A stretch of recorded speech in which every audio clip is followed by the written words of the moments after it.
So I just finished doing my hair with the T3 AireLuxe, and let me tell you, it is so shiny. It is so not frizzy. And for me, whenever I like do my hair, I always want to like lower the settings so it's not like quite as intense on my hair. You can lower the heat, you can lower the air, so it's like exactly the way you want it to be. So that way when I'm like drying it out, it doesn't get tangled and look like an absolute mess when it's supposed to look good.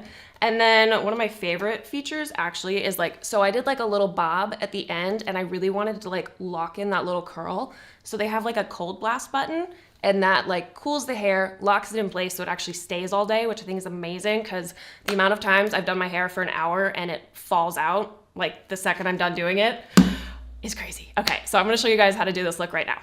So for this hairstyle, the first thing I do is clip back most of my hair, honestly, because I cannot handle trying to style all of it at once. And then once I do that, I go in and select my heat and power settings on the hairdryer. I personally cannot handle super hot hair that's super intense because then you get those like flyaway frizzy things that makes you look like you have a bunch of breakage. So for me, this is honestly kind of perfect because you can pick whatever temperature you want and whatever airspeed you want. So I set both the temperature and the airspeed to the second highest. So that way it was hot enough to get my hair dry, but not so hot that it's like blowing my hair everywhere, getting knotted and making a bunch of flyaways. I really wanted to get that classic 90s like glossy shiny hair. So I just work slowly, layer by layer. I start at the top of the hair, blow dry it all the way down. And then this T3 round brush is really perfect to lock in that inward curl. Also, the reason I section my hair so much is because I really don't want the wet parts and the dry parts to touch because that can mess up the work I just did on the dry hair. So I work my way up my head, and if I'm being fully honest, I put a lot more time into the top of my hair than the bottom of my hair. I am not a perfect person, but I think she looks great. Minimal flyaways, and my favorite part of this hairdryer is that once you're done like styling your hair, you can go in with the cool shock button, which basically is just a blast of cold air that locks your hairstyle in place. Like, I can't believe I haven't done this before. It makes it stay so much longer. And I just give her a little bounce, little zhuzh, and I think she looks cute.